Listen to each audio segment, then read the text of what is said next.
SOS Cristianismo, obra religiosa completa, tudo sobre religião. Capítulo 2, Tratado da Bíblia. Item 1. O que é a Bíblia? Certamente uma das coisas mais desconhecidas em religião é a Bíblia. E é muito importante que a gente saiba o que ela é, saiba a importância que ela teve no passado, as dificuldades de o homem entendê-la, a diferença entre a edição católica e a edição protestante, o caso da inspiração, o motivo por que ela ainda hoje é chamada de Palavra de Deus e, finalmente, a importância que a Bíblia ainda tem nos dias de hoje. Para a maioria dos cristãos, a Bíblia é Palavra de Deus, inspirada, é escrita pelo dedo de Deus, não contém nenhum erro. Tudo que nela vem narrado foi verdade.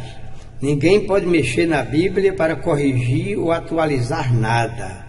E aquele que tiver a ousadia de discordar ainda pode ser chamado de herege ou blasfemo. Só porque está escrito lá que Deus criou o mundo em 6 dias, é isso mesmo. Só porque está escrito que Javé é Deus, é isso mesmo. Só porque a Bíblia diz que Deus tocou fogo em Sodoma e Gomorra, foi verdade histórica. Só porque está escrito lá que o mundo se acabou com água, acabou mesmo e pronto. Porque está escrito que Deus descansou no sábado, é verdade, Deus se cansa e precisa descansar. É trabalho duro tentar explicar os ensinos dos antigos filósofos do Oriente às pessoas que ainda estão rudes, ainda estão primitivas em matéria de religião. É como disse o sábio grego Tales de Mileto: não tente ensinar aos homens aquilo que eles ainda não podem entender. De fato, eliminar ideias fixadas há milhares de anos no subconsciente das pessoas é dose para super-homem. Na Bíblia nós temos as leis de Moisés, leis civis e religiosas. Temos o princípio das leis divinas, os mandamentos. Temos a história da Arca de Noé. Temos a história do dilúvio. Temos as façanhas do povo de Israel, sempre encrencando com os povos vizinhos. Vamos tentar entender quem era o Deus Jeová, quem era Moisés e quem era Abraão, Isaque, Jacó, José do Egito, Sansão, Salomão e tantos outros justos, entre aspas, do Antigo Testamento. Vamos explicar o porquê daquele povo se julgar povo de Deus. Vamos aqui, neste tratado, explicar o tal pecado original, o caso de Caim e Abel, a história de Jonas, um profeta que teria sido engolido por uma baleia.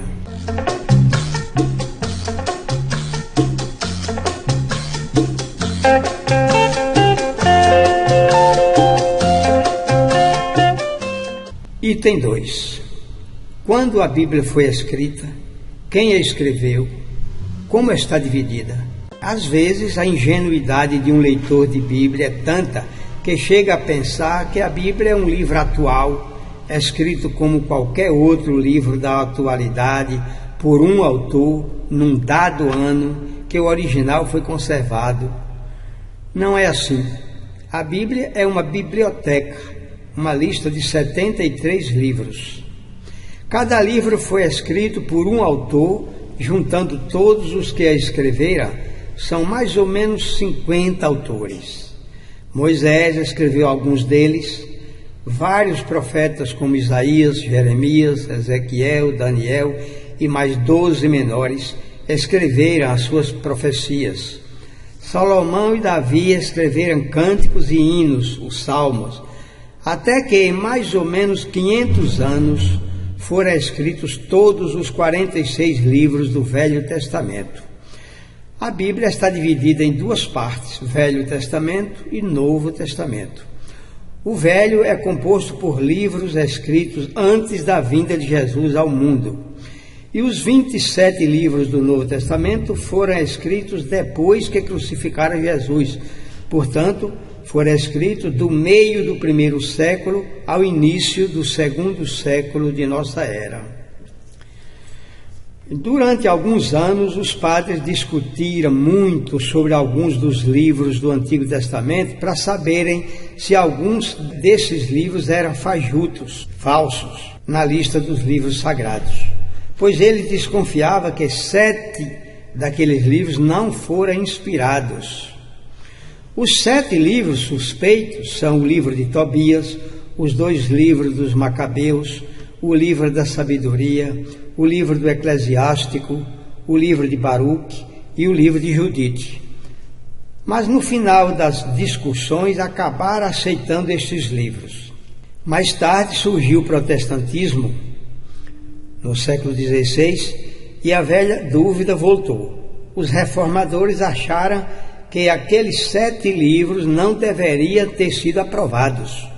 Por isso, Lutero, traduzindo a Bíblia para o alemão, deixou aqueles livros fora da lista dos 46 livros do Antigo Testamento. E é por isso que a Bíblia protestante contém 39 livros no Velho Testamento, mas no Novo tem os 27 livros.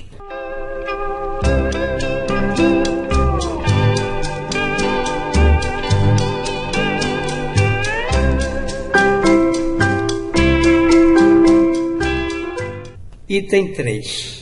Os justos do Antigo Testamento. A Bíblia diz que Noé, Abraão, José do Egito, Isaac, Jacó e os profetas são pessoas fiéis ao Deus Jeová, povo santo de Israel. Naquela época, a mentalidade era muito limitada. A cultura estava bem abaixo do normal. Não se conhecia ainda o verdadeiro Deus e não se sabia distinguir leis civis e religiosas das leis divinas. Julgavam que Deus conversava com os homens, que Deus tinha preferência por um povo, odiando os outros povos. Imaginava que para se ser justo e santo, bastava cantar salmos, adorar a Jeová de joelhos por terra e a cabeça coberta de cinza, e continuar guerreando contra os vizinhos. Noé ficou bêbado com vinho, vem seu filho e cobre o velho com uma capa. Quando Noé acorda e vê o que aconteceu, ficou brabo e amaldiçoou o filho. Confira Gênesis 9, 20 a 25. O rei Salomão tinha umas 700 mulheres e mais uns 300 quebra-galhos. E só porque seu irmão Adonias ficou com inveja e lhe pediu uma delas, mandou matar o seu irmão Adonias. Em 3 Reis 11:3. O profeta Eliseu, só porque um grupinho de jovens riu da cara dele, o profeta rogou uma praga e aí apareceram ursos e comeram 42 jovens. 4 Reis 2, 23 a 24. O famoso rei Davi se apaixonou pela esposa do seu soldado Urias. Foi lá, conquistou a mulher e, achando pouco, ainda mandou matar o marido. Confira 2 Samuel 11:15. Eude, chamado de libertador, enfiou a espada no bucho do rei Eglon como se matasse um porquinho. E depois ainda se sente orgulhoso quando vê a banha escorrendo pela espada. Confira Juízes 3, 20 a 22. Balaão manda matar todos os homens e todas as mulheres adultas, mas tem a malandragem de conservar as meninas. Veja Números 31, 17 a 18.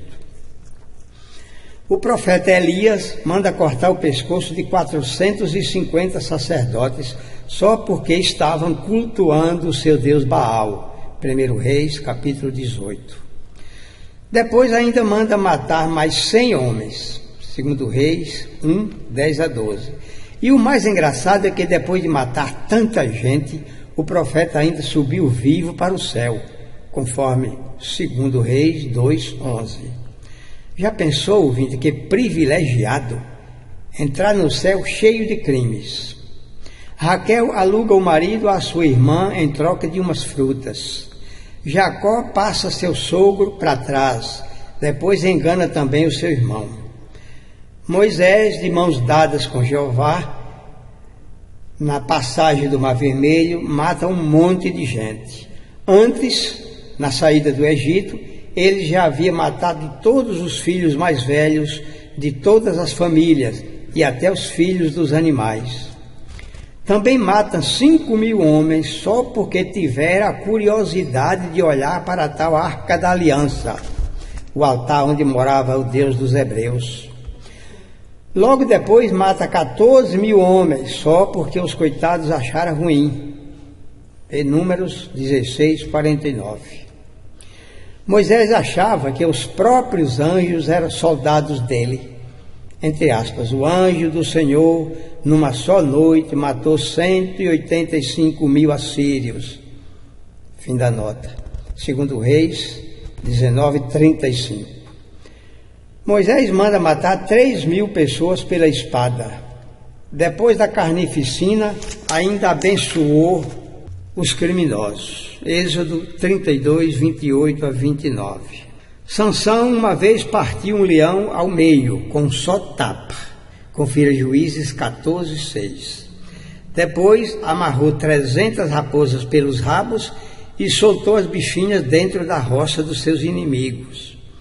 Outra vez, pegou uma queixada de um jegue, atirou a queixada em cima de um grupo de homens, matando um monte de uma só vez. Mas no dia de sua morte é que Sansão fez mais bonito.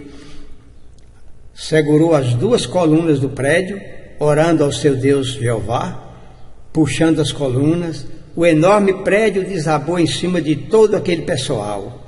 Ele morreu também, mas morreu satisfeito, pois se vingou de todos os seus inimigos que se achavam no interior daquele grande salão. Bem, e para fechar essa história de brabezas e barbaridades, leia ali no capítulo 4 de Êxodo, versículos 24-26, e veja como a coisa chegou ao cúmulo do ridículo. Aqui não é mais Moisés nem Sansão, não. Agora é o próprio Deus deles, Jeová, que de um instante para outro ameaça matar Moisés. E agora, ouvinte, adivinhe o motivo. Só porque Moisés ainda não havia feito a tal circuncisão no seu filho. Bem, hoje nós podemos entender até com certa facilidade toda essa selvageria daquele povo, pois tudo isso acontecia com naturalidade naqueles tempos que agora faz quase 3.500 anos. É bom que se esclareça o seguinte: aqueles costumes, aquele tipo de religiosidade selvagem e primitiva, hoje é coisa de museu. Serve apenas para se conhecer a história, como foi o passado. Aqueles costumes não devem ser imitados por nós em absoluto, a não ser que a gente deseje voltar no passado e regredir em vez de progredir. Nos dias de hoje, nenhum seguidor do cristianismo precisa citar passagens do Velho Testamento como Salmos, Provérbios, nem tomar como prova ou referência nenhum texto de Moisés. Primeiro, porque essas escrituras são hebraicas e não cristãs. Depois, porque as escrituras de hoje, do 3º milênio, são os evangelhos de Jesus, o Apocalipse e a maravilhosa literatura cristã atualizada, moderna, científica, trazida do plano espiritual no meio do século XIX. Essa escritura trata de todos os assuntos de religião com uma linguagem jovem, usando termos práticos, conhecidos por todos, tratando das coisas religiosas com raciocínio, sem necessidade de parábolas, sem figuras simbólicas, como era preciso quando escrevera a Bíblia. Hoje é inteiramente sem graça a gente ficar lendo epístolas ou qualquer outro livro antigo do Antigo Testamento, pois temos uma riqueza imensa de informação em toda parte, em qualquer livraria. Não precisamos recorrer a um passado atrasado, lendo ensinos arcaicos ultrapassados como a leitura da Bíblia. Da Bíblia nós precisamos apenas dos evangelhos e, como já foi dito, o Apocalipse, porque são ensinos de Jesus, que é mestre eterno. Os seus ensinos valem para agora e para os próximos séculos.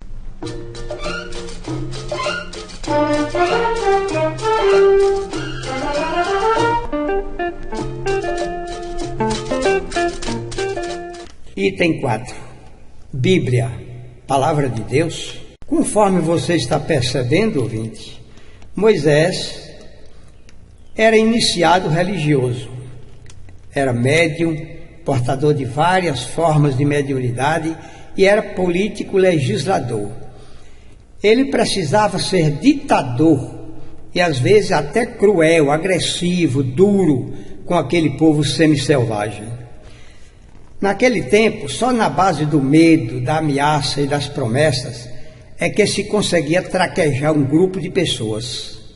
Moisés precisou dizer para eles que foi Deus que entregou os mandamentos.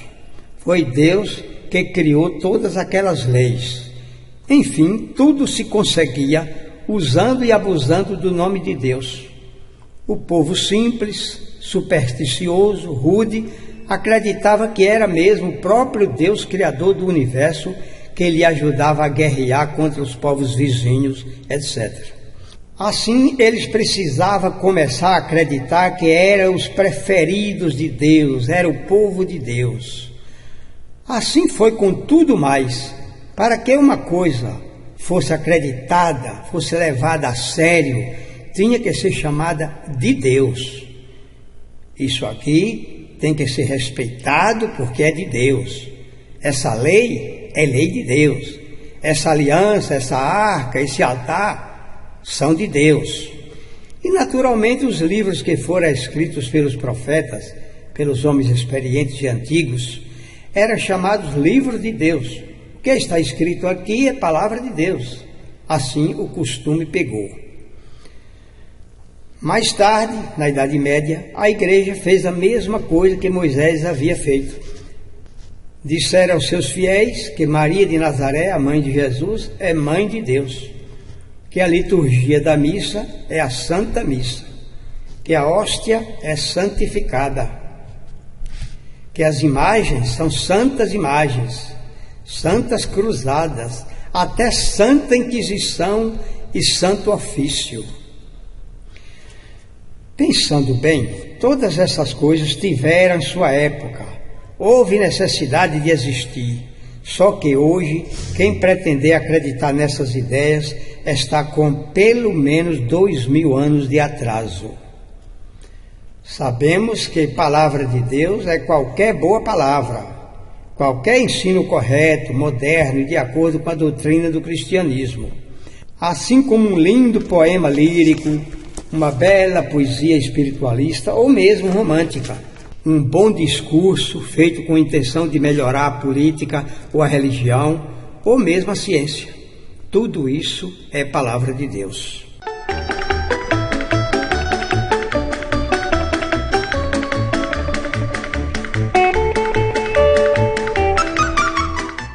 Item 5. Javé.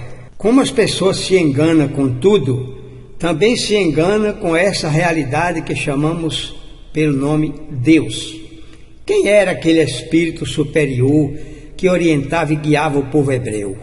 Será que ele era Deus, o Espírito eterno, absoluto, que nos cria e cria todos os mundos do universo? Não. Javé, ou Yavé, é um anjo que foi incumbido de representar Deus e cuidar da formação do povo hebreu. Ele tomou a responsabilidade de educar um povo bruto. O anjo Yavé conduziu aquele povo como um pai carinhoso e severo que promete doces e balas ao moleque rebelde, mas que na hora precisa ele age com autoridade castigando o moleque. Yavé, portanto, era uma espécie de divindade agrária, um espírito nacionalista encarregado de formar a nação de Israel.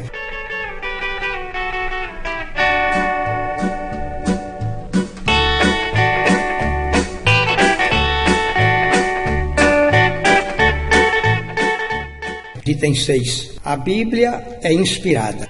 Você sabe o que quer dizer inspirada? O que significa a inspiração da Bíblia? Cada vez que vemos alguém pregando de Bíblia na mão, ouvimos esta afirmação: a Bíblia é inspirada pelo Espírito Santo, é a palavra de Deus, por isso não pode errar. E logo vem aquelas ameaças: maldito aquele que acrescentar ou diminuir uma só palavra dessa profecia. Aí os desavisados, os principiantes em religião, ficam amedrontados com essas palavras e começam a pensar que foi o próprio Deus quem falou ao profeta, que a Bíblia é um catecismo com todas as regras da doutrina cristã, que a gente tem que ler, decorar, para na hora de fazer qualquer coisa, consultar a Bíblia para ver se não está saindo fora dela.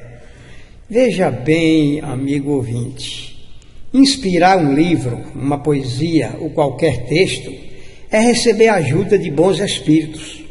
É achar que uma ideia bacana caiu do alto na hora certa que se precisa para a poesia ou o discurso ficar bem feito, brilhante, convincente, etc.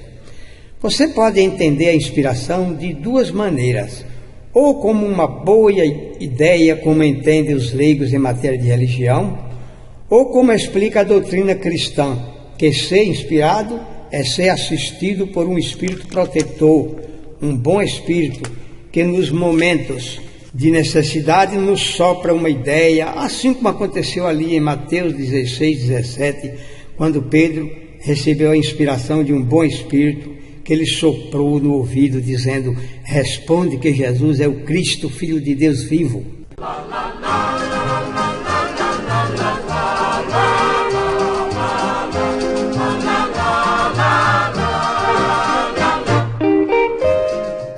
Item 7. Onde se acham os originais da Bíblia? Antigamente a Bíblia era um amontoado de dezenas de livros escritos sem ordem, misturados, com letrinhas pequeninas, sem nenhuma separação.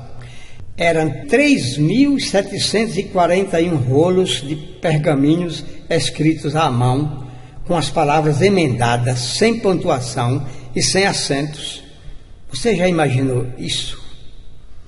Imagine que loucura, como não era difícil até mesmo manusear uma Bíblia. Os maçoretas tiveram grande trabalho para ordenarem e colocarem a ordem na casa.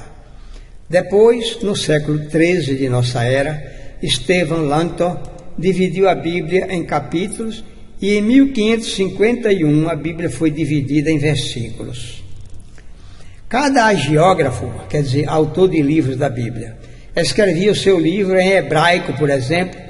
Outro autor, noutro lugar, escrevia o seu, já noutra língua. Daniel escreve suas profecias, depois morre, sem saber se Ezequiel também escreveu as suas profecias. E assim foi acontecendo com a Bíblia. Às vezes, um autor escrevia seu livro, e nesse livro ele ensinava ou narrava uma história que já havia sido narrada por outro autor, pois ninguém sabia se outro autor também estava escrevendo um livro em alguma parte do mundo.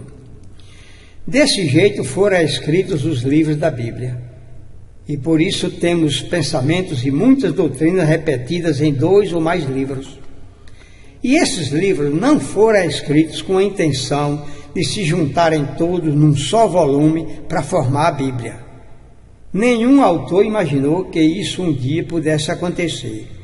Assim, não se preocuparam com os papéis originais, por não saberem que aqueles livros iriam ser fechados num só volume, e muito menos que estes livros um dia fossem supervalorizados e chamados de Palavra de Deus. Por isso se perderam todos os originais. Desde a Idade Média não existe nenhum original, só existem cópias, e a maior parte das cópias foram mal feitas, mal traduzidas e com palavras ou textos inteiros ilegíveis, incompreensíveis, sendo preciso os padres inventarem e completarem por sua conta.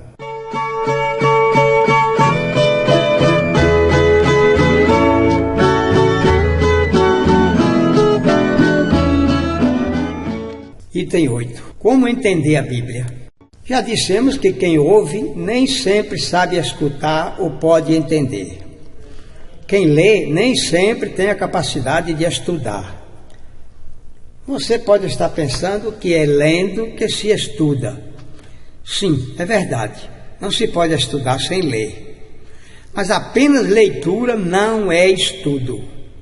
Estudo é leitura permanente, com persistência e dedicação, com força de vontade, sentindo uma necessidade de aprender, como se ouvisse uma voz saindo de dentro do seu íntimo dizendo: você tem que conhecer e entender de todos os detalhes dessa ciência. Você tem um compromisso com você mesmo e com Deus, uma missão que é ir até o fundo do poço, conhecer tudo sobre essa coisa que você está estudando. Pois é como se você se lembrasse de que antes de vir para a Terra, você foi encarregado de vir para cá somente para cuidar disso. Quem tem que ser mestre numa ciência qualquer, já vem pronto. É como se ouve dizer por aí: quem é bom já nasce feito.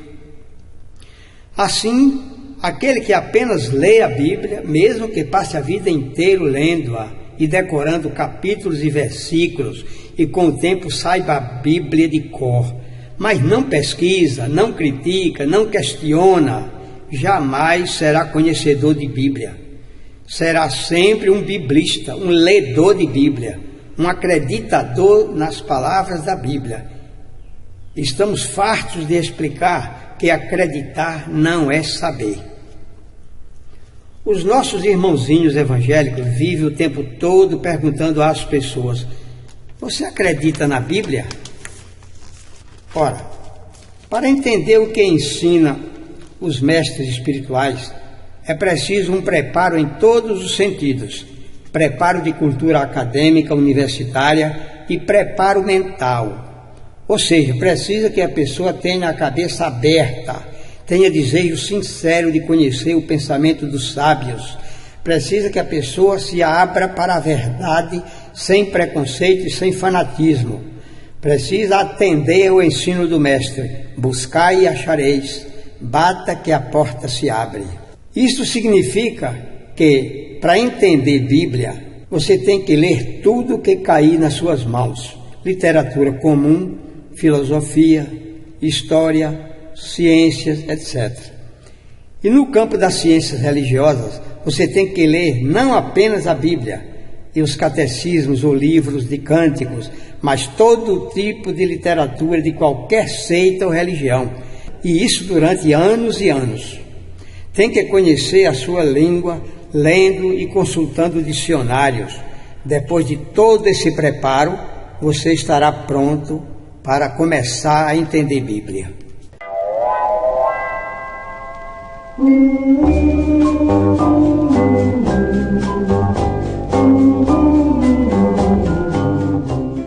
Item 9.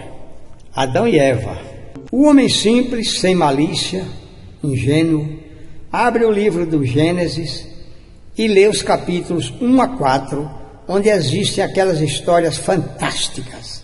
Deus cria o mundo em 6 dias, faz um homem de barro.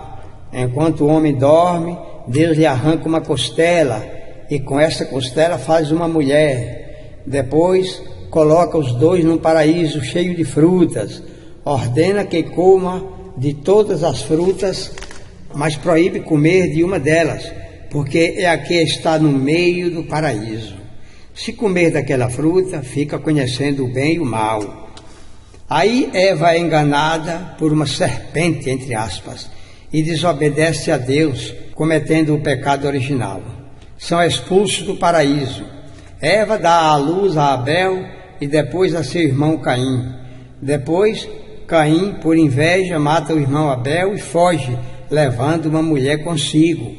Vai sair numa cidade civilizada onde existe arte.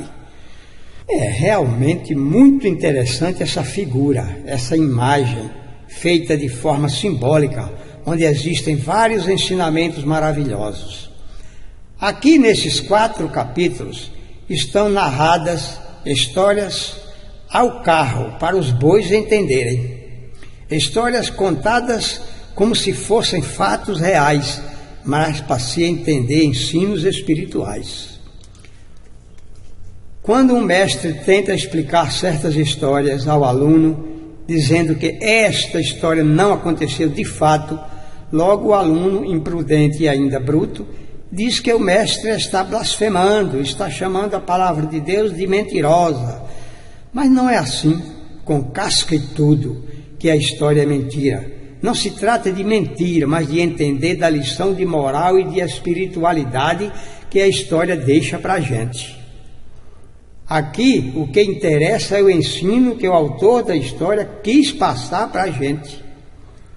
Adão é palavra hebraica que quer dizer terra, chão, barro, para ensinar que nosso corpo físico vem da terra. Eva, ou Avá, significa mulher, sexo feminino.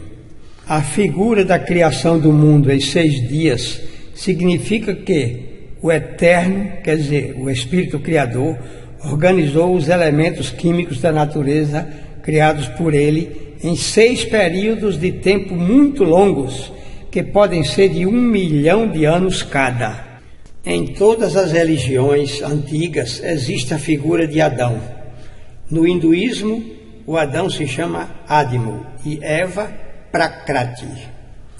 O tal pecado de Adão e Eva tem o seguinte significado: o espírito é criado simples e ignorante, sem conhecimento de sua realidade, quer dizer, sem saber de onde veio e nem para onde vai, e sem consciência de seu significado no mundo. Mas depois de muitas encarnações em mundos primitivos, vem renascer no mundo chamado Terra. Aquele adquire o conhecimento intelectual e, abusando desse conhecimento, se afasta de Deus. Esse afastamento é o pecado original. A voz que Adão ouve de Deus, entre aspas, é a voz de sua consciência, pois agora ele está consciente que errou.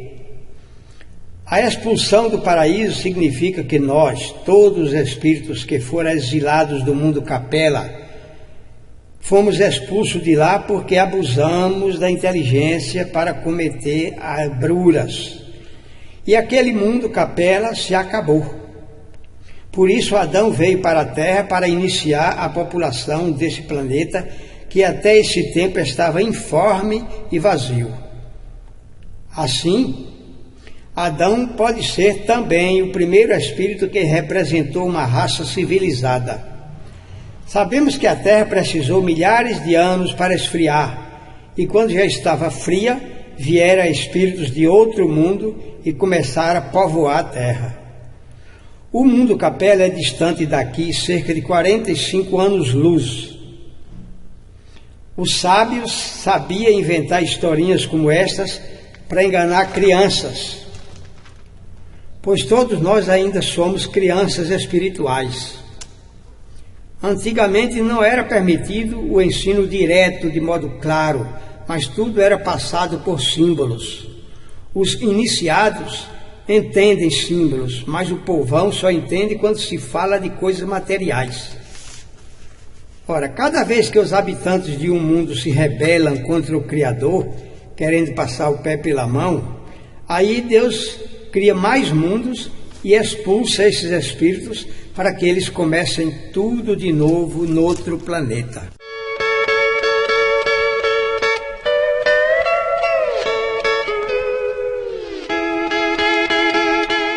Item 10. Noé e o dilúvio. Outra história curiosa é esta da Arca de Noé. Deus castiga o mundo fazendo chover por 40 dias. A água cobre os mais altos montes, mas existe ali um ancião justo chamado Noé. Avisa a Noé e Noé se prepara construindo uma arca que comporta um casal de toda espécie de bicho. Depois se esconde lá dentro com sua família, 3 filhos com sua esposa e 8 pessoas total. A arca tinha 190 metros de comprimento, 50 metros de altura e 30 de largura. Agora é hora de se perguntar, se essa história tivesse acontecido de fato, materialmente, como essa arca iria caber 4 famílias e mais um casal de toda espécie de animais? Como eles se viraram durante um ano inteiro preparando a comida, fazendo a limpeza diária, trocando a comida dos animais? A verdade é a seguinte: naquele tempo, aquele povo só conhecia aquela região. Houve uma enchente muito forte e se rompeu um dique, causando enorme invasão das águas por toda aquela região conhecida.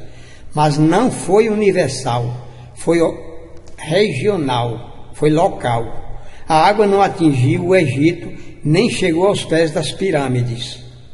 Todas as grandes religiões têm o seu Noé.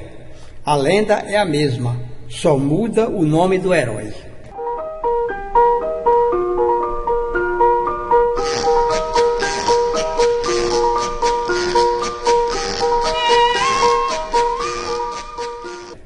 Item 11.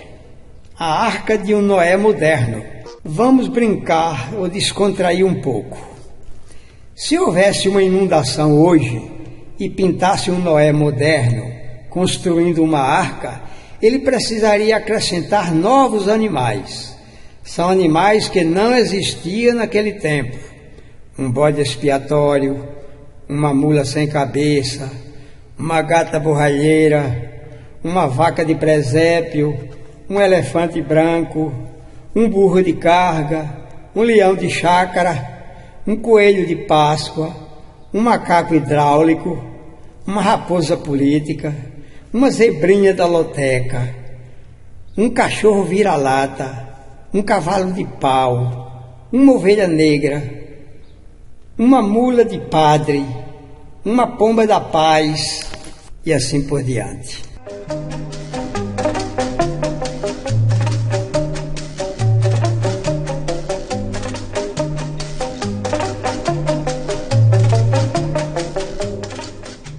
Item 12. Caim e Abel. Como os itens anteriores deixaram a desejar a respeito de Caim e Abel, a destruição de Sodoma e Gomorra e sobre a figura da tentação de Eva pela serpente, voltemos atrás e retomemos esses assuntos. A Bíblia diz que depois que Caim matou Abel, ouviu a voz de Deus que lhe pergunta: cadê o teu irmão Abel? E Caim responde: sei lá de ninguém, não sou o guarda do meu irmão. Javé ordena que ele saia da cidade. Caim sai sem destino, dizendo: quem me encontrar vai me matar. Mas não, Javé se compadece do criminoso e promete: quem te matar será castigado. Gênesis capítulo 4. Caim deu sorte, foi sair numa cidade civilizada, onde havia até artista, mas Caim viajou com uma mulher.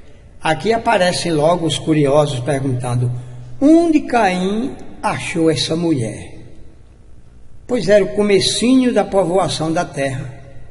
Pois é, aqui é que está o nó. A igreja escarafunchou até que encontrou uma saída explicando que a Bíblia não fala nas irmãs de Abel, mas Abel, além do irmão Caim, teve irmãs. E como na época ainda não era censurado ou proibido tomar a irmã como esposa, Caim saiu levando uma das irmãs. Tudo bem, a explicação tem razão, pode ter sido isso que aconteceu. Mas como a igreja explica a segunda questão, que é mais complicada? Caim foi sair numa cidade já adiantada. Que cidade é essa? Antigamente não existia resposta, porque se pensava que Adão e Eva foi o primeiro casal do mundo. Mas como muito tempo depois a história veio mostrar que a figura de Adão significa o símbolo da raça adâmica, pois já existia gente morando em outras regiões da terra. Ora, Moisés não era historiador. Ele só se preocupou em narrar a história do povo de Israel e não estava curioso em querer saber se já havia outros povos na terra. Aqui o que nos interessa é entender a lição espiritual. Quando Caim ouve uma voz perguntando pelo seu irmão, significa o seguinte: cada vez que alguém agride ou ofende o seu irmão, ouve a voz da sua consciência que lhe acusa, dizendo: fuja, desapareça daqui. Parece que a gente ouve bem no pé da orelha um aviso: tem gente atrás de ti, foge que tem gente te procurando. Isso é a voz de nossa consciência que nos persegue. É aquela mesma voz que Adão ouviu no paraíso: Adão, cadê a minha ordem? Eu não falei para não comer aquela fruta? Pois tudo que os judeus não entendiam, dizia que veio do céu. Portanto, imaginava que era Deus chamando.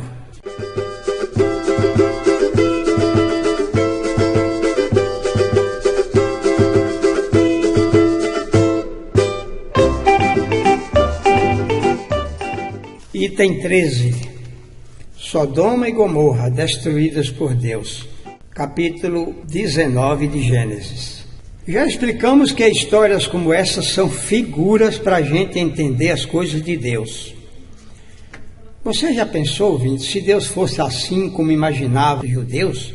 Se Deus se vingasse com violência dos pecadores, ele já teria tocado fogo em São Paulo, no Rio de Janeiro e em Nova York. Ou você imagina que Sodoma e Gomorra eram mais pecaminosas do que as grandes capitais de hoje? Será que Sodoma e Gomorra tinha a quantidade de crimes, estupros, chacinas que existe hoje nas grandes capitais? Será que Deus não sabe tomar providência das coisas de modo tranquilo, calmo, justo, precisando destruir famílias inteiras, crianças e velhos, aleijados e cegos? Será que por causa dos maus, os bons e os inocentes têm que subir na fumaça?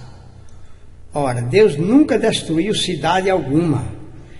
A história é ensino espiritual e quer dizer o seguinte: todos nós somos apegados às coisas materiais enquanto não conhecemos as leis de Deus.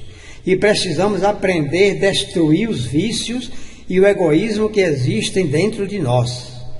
O anjo que veio avisar Ló significa um amigo ou uma pessoa qualquer que nos aponta nosso erro, nos obrigando a cair em nós e refletir sobre a mudança de vida. Anjo significa exatamente isso, mensageiro. É quem nos traz recado, é quem avisa ou chama a atenção. Um exemplo: se um livro bom for deixado à toa e for encontrado por alguém, e esse alguém pega e lê, com a leitura dessa obra, a pessoa começa a pensar em mudar de vida para melhor, decide transformar sua conduta. Esse livro foi o anjo, pois ele trouxe uma mensagem positiva, obrigando o sujeito a mudar de ideia. Aí começa a destruir sua Sodoma, larga de fumar, larga a mão da cachaça, destrói uma parte do forte desejo de vingança, começa a combater o vício do abuso e da exploração sexual, respeitando mais a mulher. Assim, ele está tocando fogo na Sodoma dele, está incendiando a Gomorra que tem dentro do coração. Finalmente, a mulher de Ló olha para trás e se transforma numa estátua de sal. Essa cena é puramente simbólica. A pessoa começou a conversão, a mudança de costumes, mas por muito tempo fica indecisa, se acha fraca, querendo voltar atrás. Quer dizer, está dividida entre Deus e diabo, o bem e o mal. Não consegue ser forte e ficar apenas do lado positivo.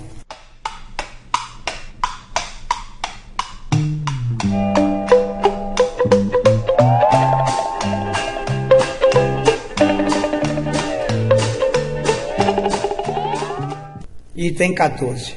E a serpente ofereceu a fruta a Eva.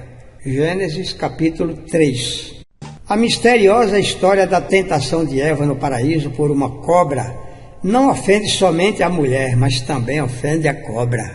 Sabemos que os antigos eram machistas, viviam no tempo do patriarcado, onde só o homem é que tinha vez. A mulher só servia para lavar roupa, preparar a mesa e ser escrava do machismo masculino. Mulher era só para cama e mesa. Não se sabe se antes da figura de Adão e Eva já havia esse machismo ou se foi por causa dessa história mal contada que a humanidade começou a supervalorizar o homem e desprezar o sexo feminino.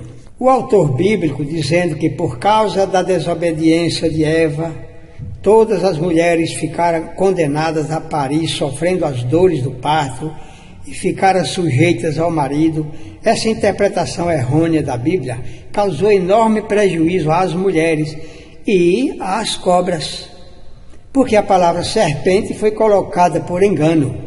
A tradução do original hebraico é inteligência, mas por não conhecer o sentido da palavra, traduzir como serpente, ficando a cobra culpada da história. Coitadinha da serpente. Por causa de um erro dos tradutores, ela ficou amaldiçoada, detestada e condenada a viver se arrastando pelo chão, sem pés e comendo o pó da terra. A figura da serpente é difícil de se explicar por se tratar de um assunto espiritual, esotérico, a nível de evolução. É o seguinte: depois de um tempo longo, nós passamos da fase da simplicidade para a fase da inteligência. Adão e Eva representam a passagem da inconsciência para a consciência, ou seja, a capacidade de entender que somos indivíduos, que já sabemos o que queremos. É aqui que o ser humano começa a querer ficar livre, independente e abusar da inteligência para se afastar de Deus. Aqui o ser humano permanece por várias encarnações até adquirir outra fase, a fase da razão. Só quando atingir o uso da razão, o espírito vai começar a voltar para Deus, e é toda essa história espiritual que significa a tal tentação. No Novo Testamento, Jesus deixa quase claro como acontece esse processo, quando ele inventa a parábola do filho pródigo, lá em Lucas capítulo 15. Hoje se sabe que todos nós somos filhos pródigos. Adão foi um filho pródigo, abandonou o pai, Deus, porque chegou a alcançar a serpente, que é a inteligência. Quando comeu restos de comida de porcos, quer dizer, sofreu por várias encarnações no mundo terra, acaba voltando para a casa do pai, ou seja, entrando no uso da razão e começando a mudar de vida.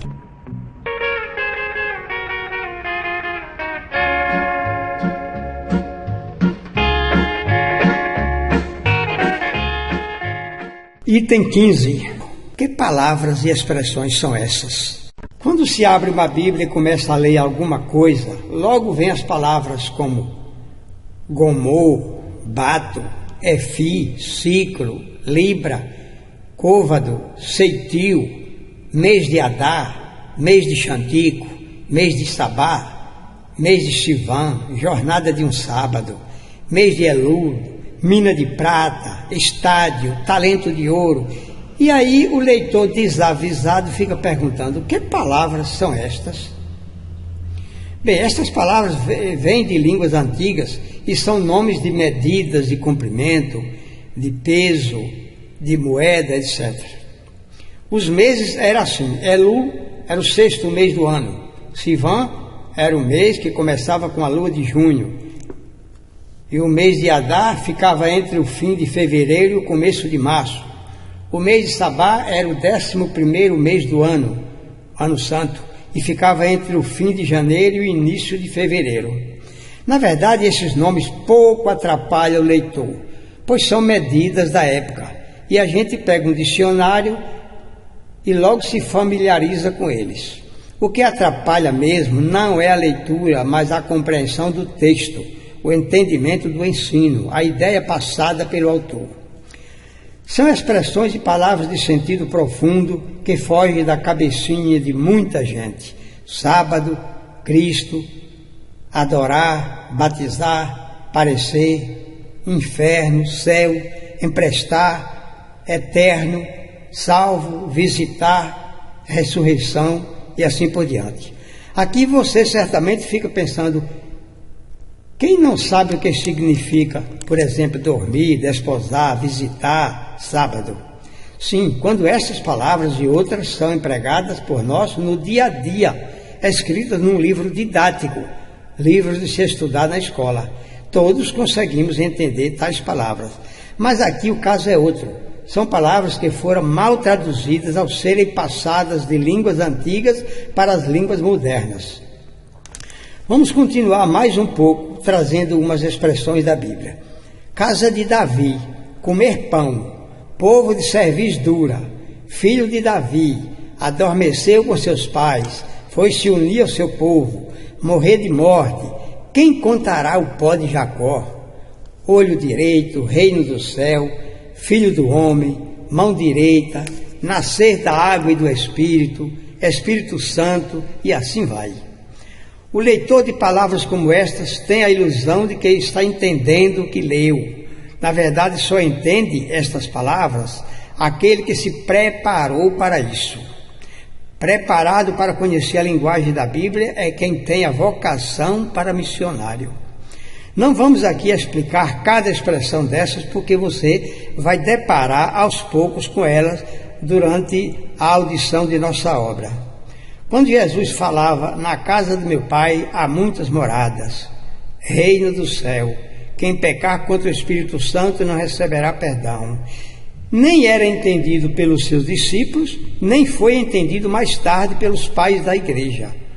Assim continua a mesma coisa. Os biblistas lê, decora e julgam estar entendendo, mas o ensino passa longe da sua compreensão. Quando a Bíblia diz que Deus se lembrou, Deus se arrependeu de ter feito o homem, e também quando em João, o capítulo final de João, escreveu no finalzinho do seu livro que se fosse escrever tudo que Jesus fez e falou, nem o mundo inteiro iria caber os livros que seria preciso escrever. Muitas vezes a dificuldade é devida a traduções erradas, mas às vezes é devido a acréscimos e interpolações, ou seja, quando mudaram da língua original para outra, acrescentaram palavras. Hoje as línguas são divididas por meio da gramática e temos sinônimos, antônimos, parônimos, sentido figurado, etc. Mas naquela época não havia esses recursos de linguagem. Eram línguas pobres, ainda primitivas, deixando as pessoas confusas, misturando os assuntos, etc. Hoje conhecemos essas maneiras de escrever, vindas do Oriente, pelos nomes de hipérboles, alegorias, hebraísmos, helenismos, aramaísmos, apóstrofes e assim vai.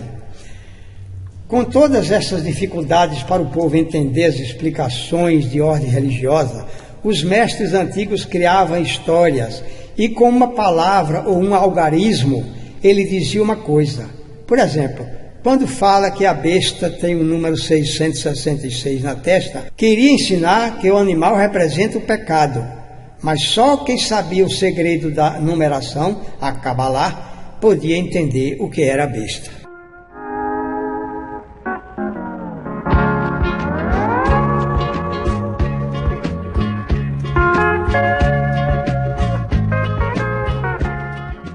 Item 16.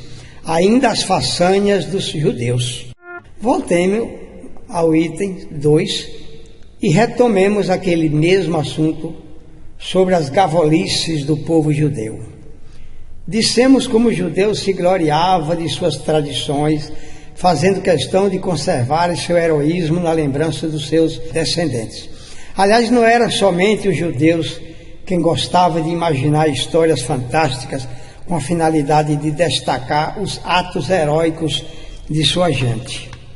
Todos os povos antigos tinham suas lendas guardadas como tradição. Do mesmo modo como ainda hoje aqui no Brasil, os nossos conterrâneos do Norte e Nordeste costumam elogiar e cantar em sua literatura de cordel as aventuras de Pedro Malazarte, Cancão de Fogo, Bocais, João Grilo, Zé Garcia, Donzela Teodora, Pavão Misterioso, Padim Cício, Frei Damião e outros milagreiros como Frei Galvão e o Papa João Paulo II, quando visitou o Brasil, etc. E cada história de cabras valentes, cada causo de gente braba que com um facão mata 6 homens, outro com uma peixeira na mão enfrenta um batalhão inteiro, as aventuras de Lampião, de Antônio Conselheiro, de Dioguinho, de Fernando da Gata e tantos outros valentes justiceiros do norte ou do centro-oeste do Brasil.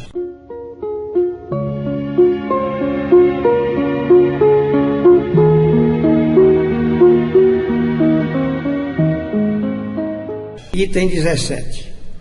Por que Salomão, Davi, Moisés, Abraão e não Sócrates, Buda, Pitágoras e Confúcio? Há uma pergunta curiosa que, aliás, pouca gente tem se lembrado dela. Por que será que a Bíblia não cita os nomes de alguns grandes homens que existiam no tempo de Moisés, de Abraão, de Davi e dos profetas de Judá? Ora, será que somente os homens bíblicos eram justos e sábios? Por que será que os autores da Bíblia não destacaram a grandeza de sábios como Hermes Trismegisto no Egito, do missionário Krishna, Vyasa, o sábio Brahmani que compilou o brahmanismo, o iniciado grego Orfeu, que viveu no tempo de Moisés, o sábio Zoroastro, iniciado da Pérsia, que viveu 700 anos antes de Jesus, os filósofos gregos Pitágoras, Platão, Sócrates, Hipócrates, o criador da medicina, Demócrito, o descobridor do átomo, juntamente com Leucipo, Aristóteles, Tales de Mileto, o Gautama Buda, principalmente os dois sábios gregos Sócrates e Platão, que foram os precursores do cristianismo. Será que os autores da Bíblia não conheciam esses nomes? A resposta é simples. Os judeus que escreveram a Bíblia não eram historiadores, nem tiveram a intenção de descrever a vida e muito menos os feitos de outros povos. Somente quiseram destacar as proezas de sua raça. Também podemos saber que os judeus procuravam denegrir todos os povos vizinhos, achando que eram todos pagãos e idólatras. Somente eles, os judeus, na imaginação deles, é claro, era o povo de Deus, era a raça privilegiada, eram os filhinhos de papai. Ora, a gente sabe que o rei Salomão era sábio, mas sabemos que Pitágoras, Sócrates e Platão eram tão sábios quanto Salomão. Sabemos hoje que Hermes era mais sábio que Salomão. Se sabemos que Jó era filósofo, sabemos também que Tales de Mileto, Lao Tse, Sócrates e Platão ainda eram mais filósofos que Jó. Não devemos deixar aqueles sábios de lado ou para trás só porque a Bíblia não se refere a eles. Ficar grudado nos personagens da Bíblia, elogiando-os, colocando-os no céu, querendo que eles sejam mais importantes que todos os outros sábios, é atraso e fanatismo biblista. É puro javismo. É como continuar lendo e meditando somente os ensinos da Bíblia, ignorando as mensagens atuais. Hoje se torna ridículo certo ensino moral e filosófico da Bíblia. Vivemos numa época em que os espíritos superiores nos trouxeram todas as regras morais ensinadas pelo cristianismo, e mais os conhecimentos modernos, sem o misticismo religioso da Idade Média. Os ensinos de agora são racionais, são científicos, e não temos nenhuma necessidade de recorrer às escrituras dos antigos, e muito menos à Bíblia, uma das escrituras religiosas mais reacionárias, cheia de formalismos e liturgias, heranças do farisaísmo dos sacerdotes.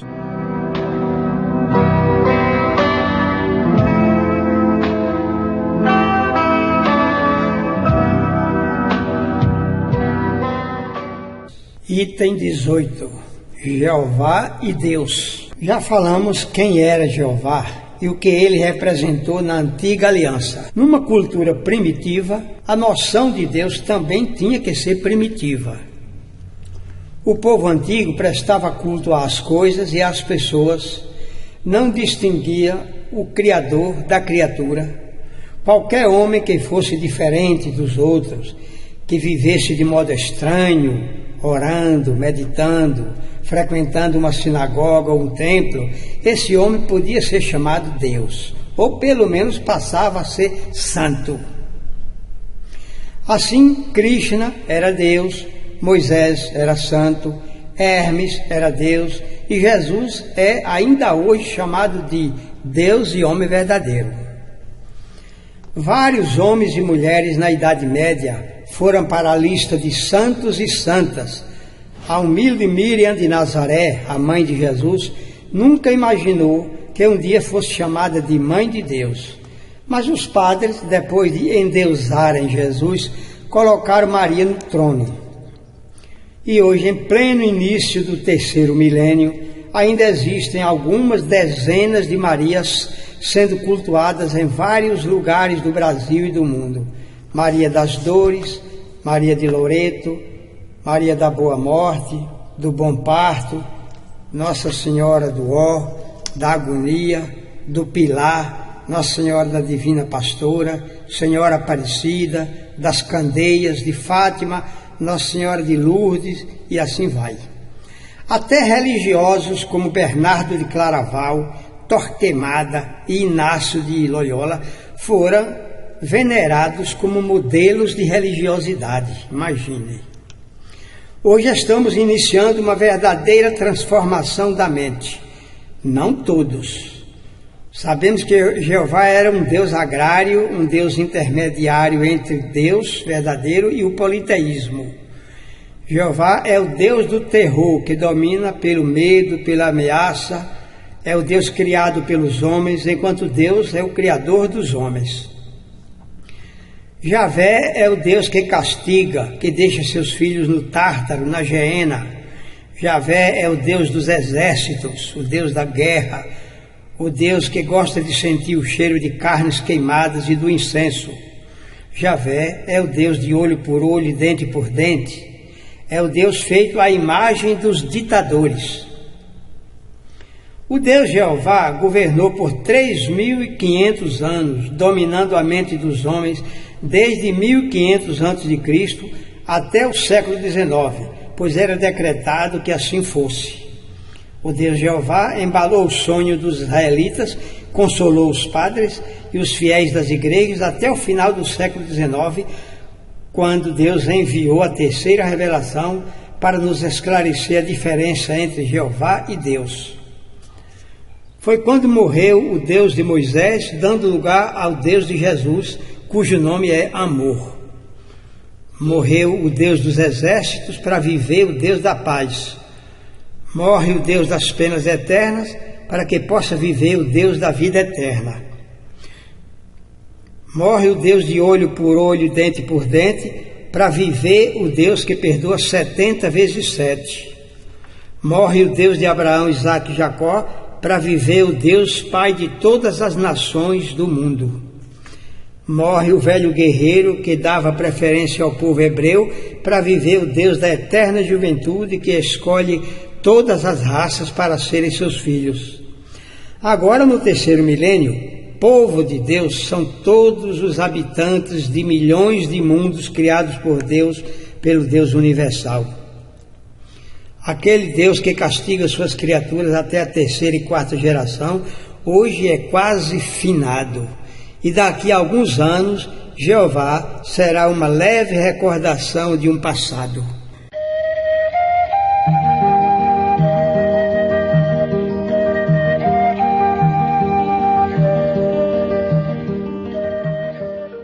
Item 19.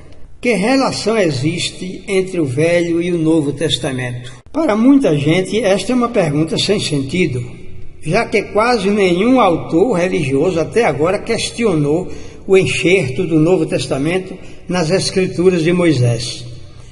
Mas pensando bem, o Velho Testamento é uma cultura quase bárbara, onde apenas a noção da justiça era destacada, e ainda não se podia ensinar o amor, o perdão, nem a explicação dos mistérios, e muito menos tratar de assuntos de ciências. Enquanto a cultura do Novo Testamento já é uma cultura mais moderna. Mas a questão não é somente essa, de antiga e moderna.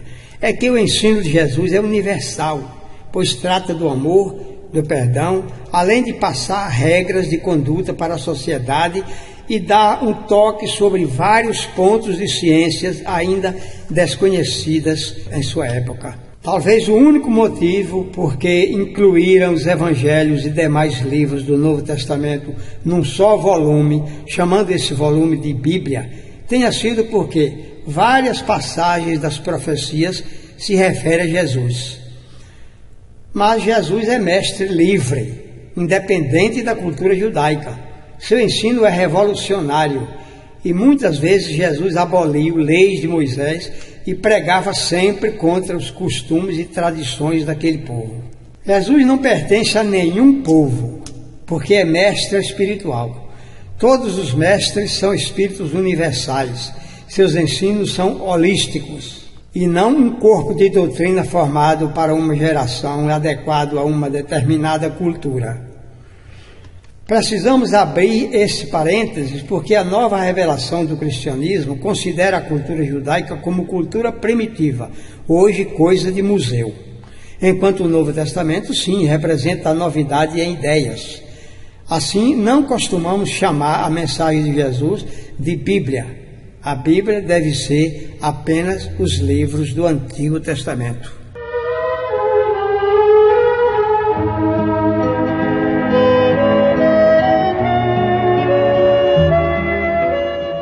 Item 20. A Bíblia tem que dizer o que eu quero. Como já deixamos claro, os originais da Bíblia se perderam. Uma parte foi queimada no ano 240 a.C. No ano 41 a.C. foram queimados cerca de 7.000 livros no incêndio da Biblioteca de Alexandria. No tempo do rei Justiniano, houve a destruição de uma biblioteca e os livros da Bíblia que se achavam nessa biblioteca subiram na fumaça. Também houve queima de livros no ano 641 de nossa era, quando os muçulmanos incendiaram muitos livros antigos.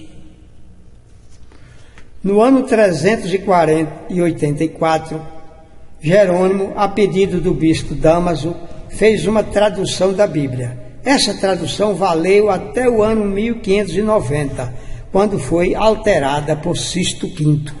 Até a tradução de Jerônimo, segundo autoridades no assunto, a expressão Espírito Santo não fazia parte da Bíblia, e Jerônimo encontrou nos originais a expressão os bons espíritos, ou os santos espíritos.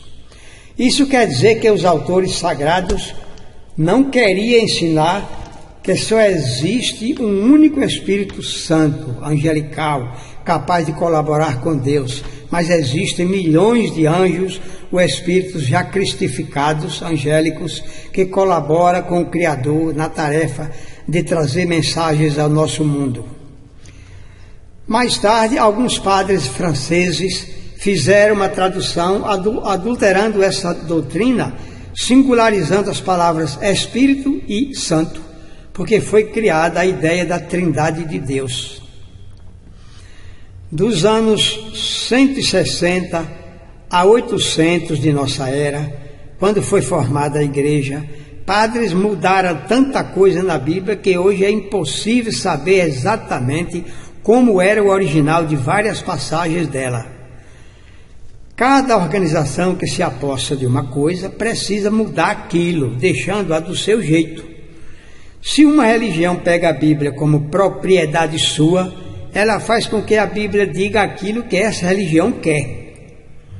Há no Evangelho uma mensagem que nos mostra essa realidade.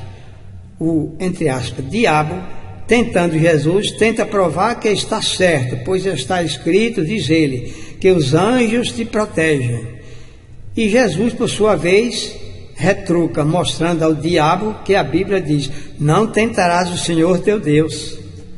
Isso significa que a Bíblia não tem autoridade sobre ela mesma. Cada seita ou igreja tem o mesmo direito de interpretar a Bíblia a seu modo, puxando a brasa para debaixo do seu espeto. A explicação da Bíblia é de acordo com o interesse de quem está lendo. Se os padres acreditam no inferno e no diabo, eles saem catando toda a passagem que para eles prova que o inferno é um lugar, ou que o diabo é um ser real.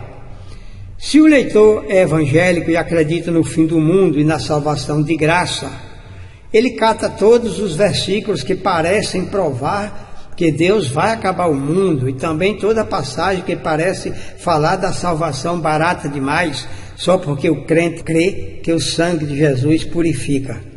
Isso não é conhecer Bíblia, isso é simples biblismo.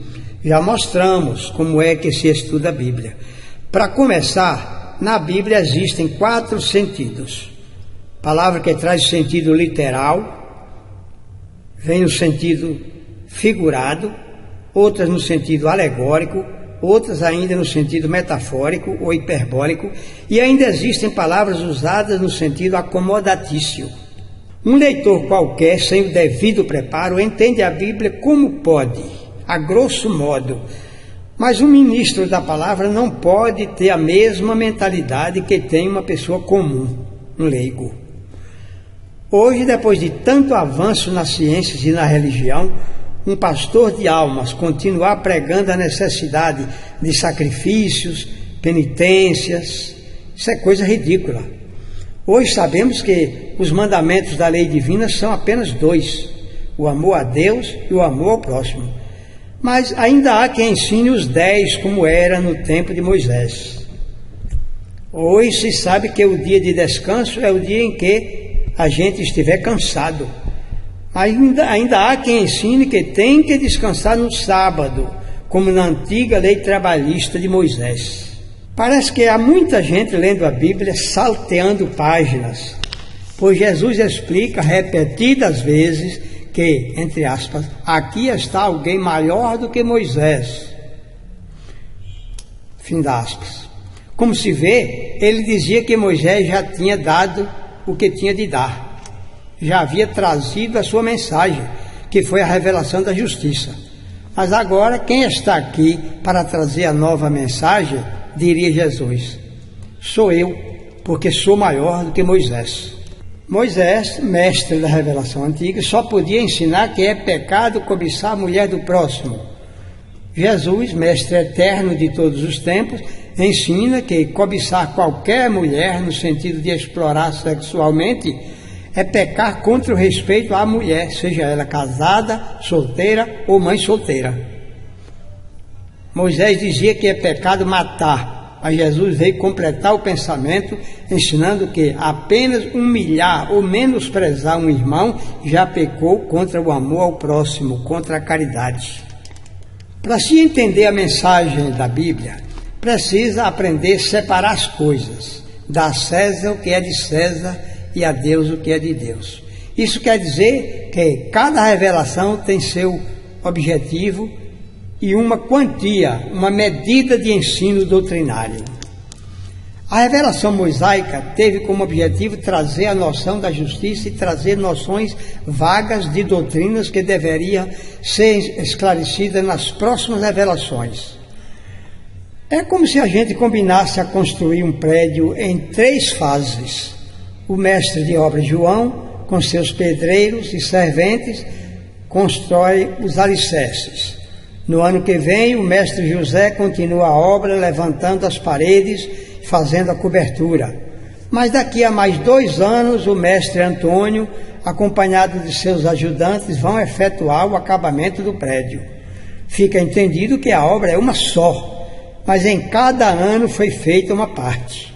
Assim acontece com a obra divina, que é a religião.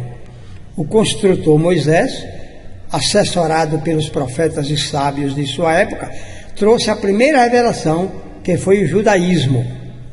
O construtor Jesus, com seus apóstolos, levantaram as paredes e fizeram a cobertura do cristianismo, ensinando o amor, o perdão e dando dicas sobre a próxima construção, o acabamento, que foi a vinda do Espiritismo no século XIX, que acabou a obra nos revelando o conhecimento das ciências e o sentido secreto dos ensinos misteriosos da Bíblia.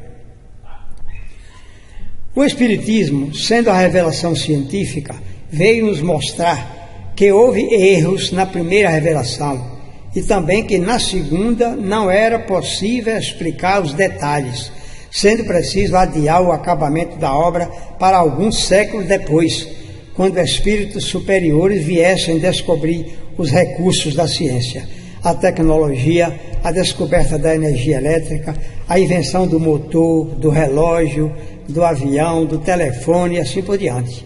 Antes de se descobrir estas coisas, não era possível entender as coisas de Deus. A sabedoria de Deus é infinita. Ele sabe que é preciso dosar o conhecimento humano. É nesse sentido que se diz que a Bíblia contém vários erros. Pois quando os seus autores escreviam seus livros, ainda não conhecia ciência, como o movimento da Terra e a existência de outros planetas, só como exemplos.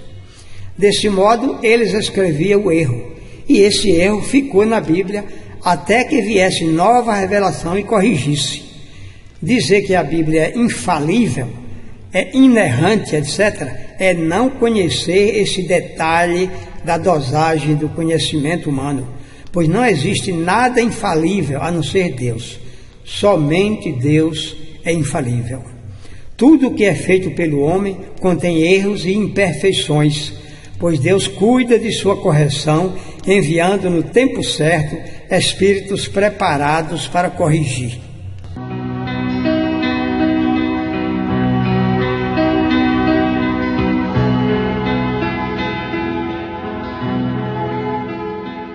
Item 21. A verdadeira Bíblia de hoje são os ensinos da última revelação. Abrindo o Velho Testamento, vemos milagres e prodígios, hoje chamados de fenômenos espíritas. A escrita direta na parede do rei Baltazar, a passagem do Mar Vermelho, o maná caindo do céu, a sarça ardente, os sonhos de José do Egito, o machado retirado do fundo da água pelo profeta Eliseu, a manifestação do espírito Samuel na sessão espírita com a médium de Endor, o agênere, espírito materializado de modo tangível, que acompanha o jovem Tobias, e dezenas de fenômenos de aparições que temos na primeira revelação. Abrindo o Novo Testamento, lemos milagres e fenômenos em cada página, curas de cegos e aleijados, curas de leprosos e paralíticos, expulsões de espíritos malignos, ressurreições de Lázaro e do filho da viúva de Naim, multiplicações de pães, aparições de espíritos a Maria de Nazaré, aparição de Jesus ao perseguidor Saulo, aparição de Jesus aos discípulos de Emaús, a psicografia de João Evangelista, recebendo o Apocalipse diretamente de Jesus, a sessão espírita no monte, com a aparição de Elias e Moisés, o apóstolo Paulo sendo levado ao terceiro céu, Jesus tentando explicar como é o mundo espiritual, como funciona a coisa no além, com a parábola do rico Epulão e o mendigo Lázaro, capítulo 16. Ressurreições, aparições nas narrações dos Atos dos Apóstolos. Bem, e será que tudo isso só aconteceu 2.000 ou 3.000 anos atrás? Será que o Deus que permitia isso se arrependeu de haver aceitado esses fenômenos e resolveu não aceitar que essas coisas aconteçam, que continue acontecendo? Não. O Deus de anteontem é o mesmo Deus de ontem e o mesmo Deus de hoje. A mediunidade que tinha Eliseu e Moisés, também Jesus, Paulo e João possuía. A mesma mediunidade que dava esse poder aos profetas de Israel continuou com os apóstolos e continua agora com os profetas de hoje. Nos séculos 19 e 20, tudo aquilo voltou a acontecer com médiuns e sensitivos como Edgar Cayce, o fantástico sensitivo americano, com Leonid Vasilier, com Constantin Haudive e George Mick, recebendo mensagens do além por meio de aparelhos que gravam vozes de entidades desencarnadas. Padre Teilhard de Chardin, na França, juntamente com outros cientistas, J. Cherron, pesquisando onde fica localizado o espírito. Os cientistas brasileiros, doutores Hernani Guimarães Andrade, Jorge Andréia dos Santos, mostrando a reencarnação, apresentando casos, fatos de reencarnações com pessoas ainda vivas no momento, sendo entrevistadas, dando depoimentos e sendo fotografadas. O médium Jorge Rizzini, recebendo músicas do além, onde nossos compositores vêm mostrar que não estão mortos, mas vivos e atuando. O espírito André Luiz, desde o começo do século XX, vem trazendo mensagens atualizadas para o momento, mostrando como é o mundo no além, ensinando que quem desencarna nem vai para lugar de castigo eterno, nem fica parado dormindo, fica protegido, estudando, trabalhando e se preparando para a próxima encarnação, caso necessite. Livros como Nosso Lar, Os Mensageiros, A Vida Continua, recebidos do céu pelo médium Chico Xavier, estão mostrando como no além a coisa é mais ou menos igual à Terra, inclusive os meios de transportes. A história mostra como gênios como Rui Barbosa, Monteiro Lobato, Humberto de Campos, Davi Nasser, Shirley MacLaine, Martinho Lutero, etc., recebiam mensagens do além. Não somente pessoas envolvidas com o estudo de espiritismo ou com esoterismo têm tido visões e ouvido vozes do além, mas em todos os tempos, em qualquer religião e também entre pessoas sem nenhuma crença religiosa, têm acontecido os mesmos fenômenos, pois chegou a hora de se conhecer que tudo isso é natural. O conhecimento das coisas de Deus está atingindo todas as classes de pessoas. Nesse século XX, tivemos a materialização da irmã Josefa em Uberaba, Minas Gerais, com a médium Otília Diogo, que liberou ectoplasma por todos os meios, onde o espírito se materializou de modo tangível, saudando os repórteres, sendo tocado por quem quis. O mesmo caso havia acontecido em 1921, em Belém, no estado do Pará, quando o espírito Raquel se materializou de modo perfeito através da médium Ana Prado. Também o mesmo fato aconteceu em 1873, na Inglaterra, com a materialização de Kate King, espírito que se manifestava por meio da médium Florence Cook, de 15 anos, examinada por 3 anos pelo cientista Dr. William Crookes. Esse mesmo fato foi-nos apresentado por Jesus quando reapareceu a Tomé e mostrou que se materializou de forma tão perfeita que os discípulos pensaram que era o mesmo corpo que havia sido pregado na cruz. Ao aparecer a Madalena, não permite que seja tocado, dizendo: não pegue em mim, porque ainda não subi ao Pai. Estas palavras não foram entendidas naquela época, mas hoje a ciência explica dizendo: não pegue em mim, porque agora o processo de materialização ainda não está acabado. Pouco depois, quando já estava consumado, já pôde ser tocado e até comeu peixe para mostrar que a materialização estava perfeita.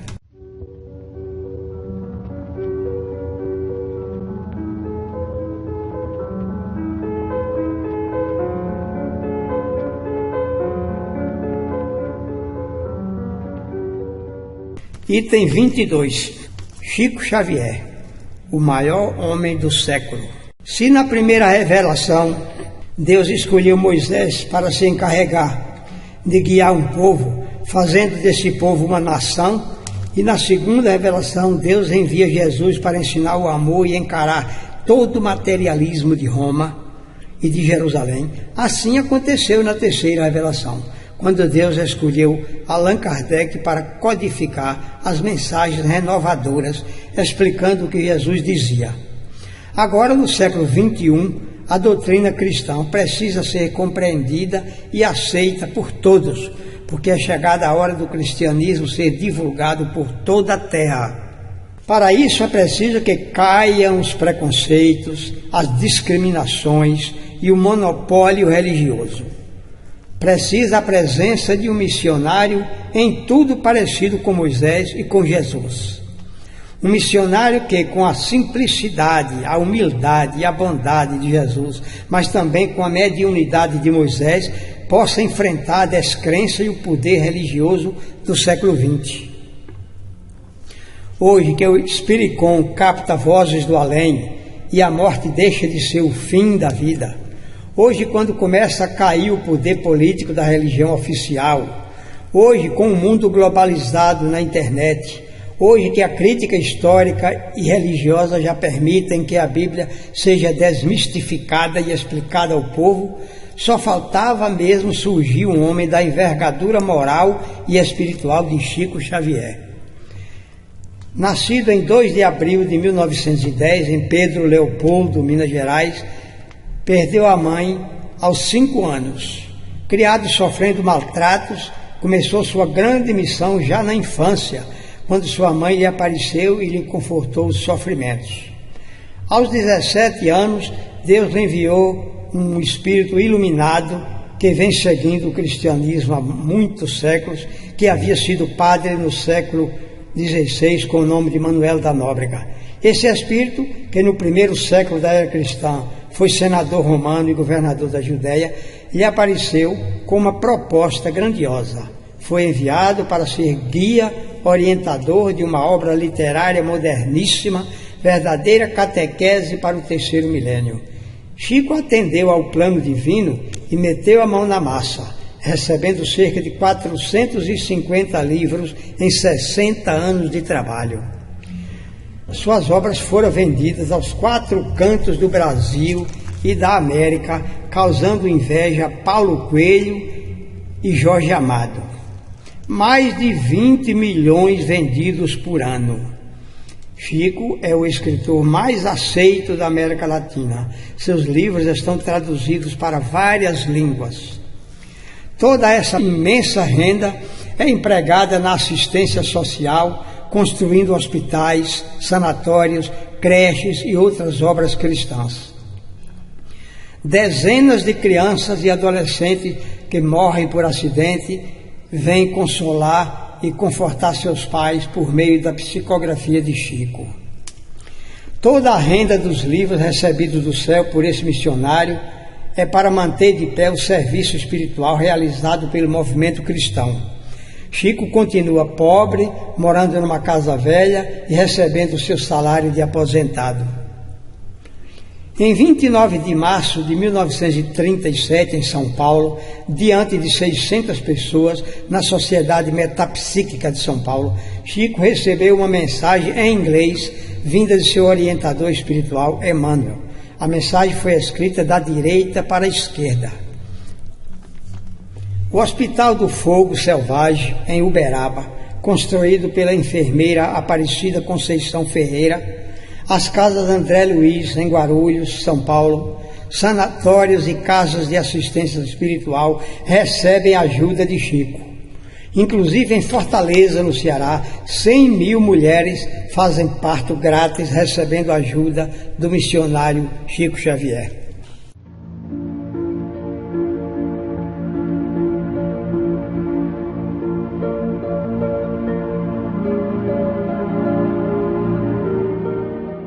Item 23. Chico Xavier sofre 4 atentados de morte. Em 1982, o deputado federal de 26 anos, Heitor Alencar Furtado, foi assassinado com um tiro de carabina.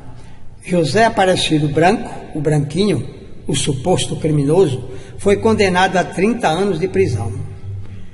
Em 1984, depois de 33 horas de julgamento, a pena foi reduzida para 8 anos e 20 dias, como homicídio simples, porque o espírito comunicou a Chico que o policial, José Aparecido, era inocente.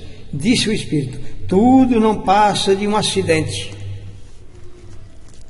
Maurício Garcês Henriques, de 16 anos, morto pelo amigo José Divino Nunes, de 18 anos.